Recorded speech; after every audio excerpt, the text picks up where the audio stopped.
Okay, today we're going to talk about igneous rocks, but in order to talk about igneous rocks, we need to remember the rock cycle. The rock cycle is the movement of rocks from igneous to metamorphic to sedimentary. They're all in this picture right here. But as we take a look at igneous rocks come from rock that has been cooled. Now, if it's above ground, it's called lava. If it's below ground, it's called magma. And actually, if it's thrown into the air, it's called pyroclastic material. So there's three real options on where the magma can be cooled, where the molten rock, can be cooled. Magma below ground, lava above ground, and pyroclastic material being above ground. Pyro meaning fire, clastic meaning debris. And this is stuff that has been ejected from a volcano. And when we take a look at igneous rocks, we need to understand how they are, what they are made up of. Felsic and mafic, we will be talking a lot about. Felsic is going to be light colored, and when we talk about light colored, we're talking that it all doesn't have to be light colored, but it's more light colored, more of our feldspars than our irons and our magnesium. So felsic is going to be less dense, it's going to be lighter in color, and it's going to be a more explosive rock. Whereas if it's mafic, it is going to be darker and more dense. So felsic is going to be light colored, less dense. Mafic is going to be darker and more dense. When we take a look at the flow of the molten rock, a lot of times we talk about viscosity. And viscosity is not a word that you probably know of unless you play with motors for some reason, whether it's a go-kart, a motorcycle, a lawnmower. So if we take a look at viscosity, if it has a high viscosity, it's thick. Low viscosity is runny. So some of you may have heard of like 5W30. That 5 is a low viscosity runny, and the 30 is a thicker viscosity and more thick. And things that are going to determine the viscosity is the amount of water in it, the amount of silica, and once again, whether it's mafic or felsic. Mafic is going to be runny, like if you picture a volcano from Hawaii, that's going to be mafic. And if you picture of an explosion, that's going to be felsic. If we take a look at rocks on where they form, if they are phaneritic, that means that we can see crystals. So when you take a look at that one, all of the different colors you see are different crystals. That's called phaneritic. And aphanetic means that there are no crystals. This just is kind of like a black rock. And we'll come back to that in just a second. And this is where we talk about it. So when we take a look at something cooling, the faster it cools, the smaller the crystals. So I like to think about ice cream. If you've ever had ice cream that has thawed and you freeze it back and it just doesn't taste right, that's because the crystals, the water crystals, got so big that it changed the texture of it. So if you've ever made ice cream, there's something that turns and knocks those crystals off to make them really, really small. So the smaller the crystals, the smoother the ice cream is. And the more time that the crystal has to form without being knocked off, the bigger it gets. So if it happens in the earth, it's intrusive, that means that it's going to have big crystals. If it cools on the surface, it's going to have small crystals, and it's going to be harder to see. So like this particular rock, you can see the crystals. This is an intrusive rock. This rock here is an extrusive rock, and it cooled on the surface. So when we take a look at the different types of rocks, we take a look at crystal size, and we are going to take a look at color.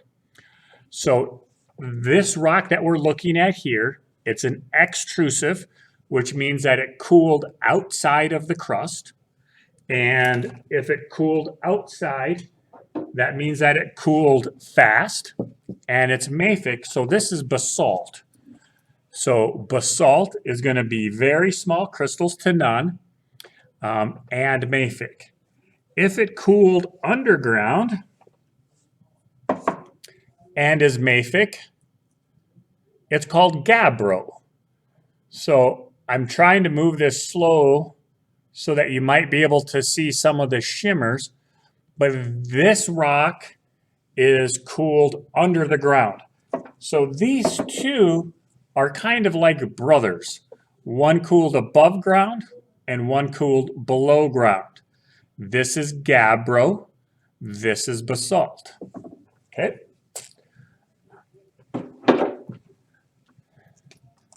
If it's felsic, and cools fast, we have something called rhyolite. Now, this isn't a good example of rhyolite. I don't have a big example of rhyolite, but you can see that the crystals are small. So we're going to pretend like those crystals are really, really small. And that means that it cooled above ground or on the surface.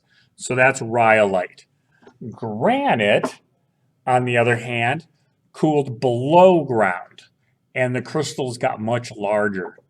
So if you hear of granite countertops, it is those crystals that people want.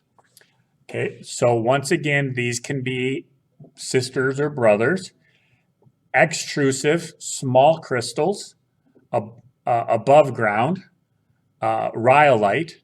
This one here is intrusive, big crystals, granite.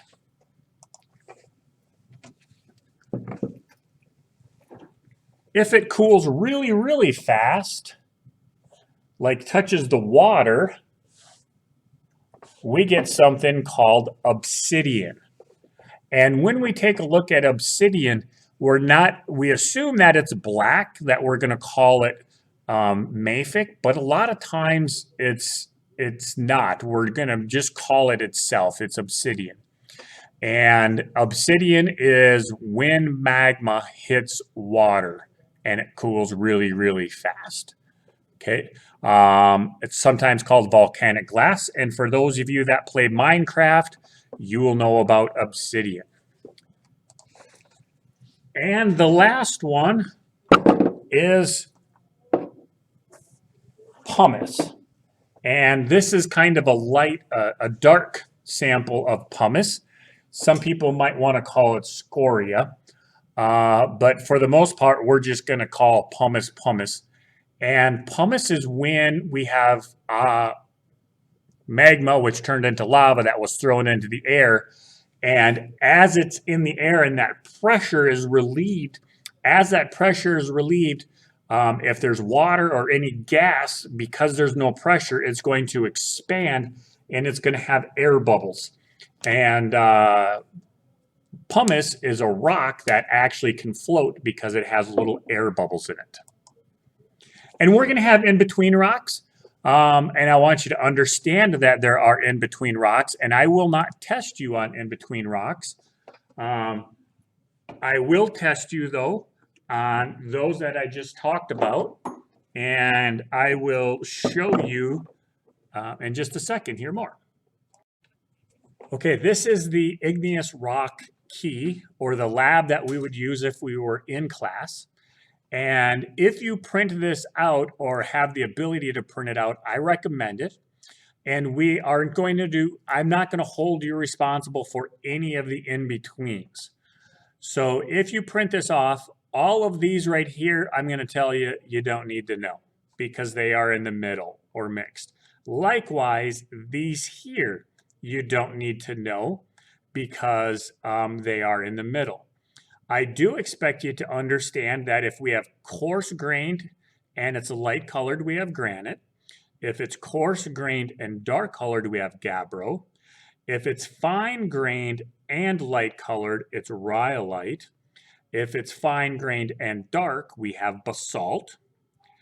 If it's cellular or has gas bubbles and it's light-colored, we have pumice. And if it's glassy, we have obsidian. So I am expecting that you can identify granite, gabbro, rhyolite, basalt, pumice, and obsidian.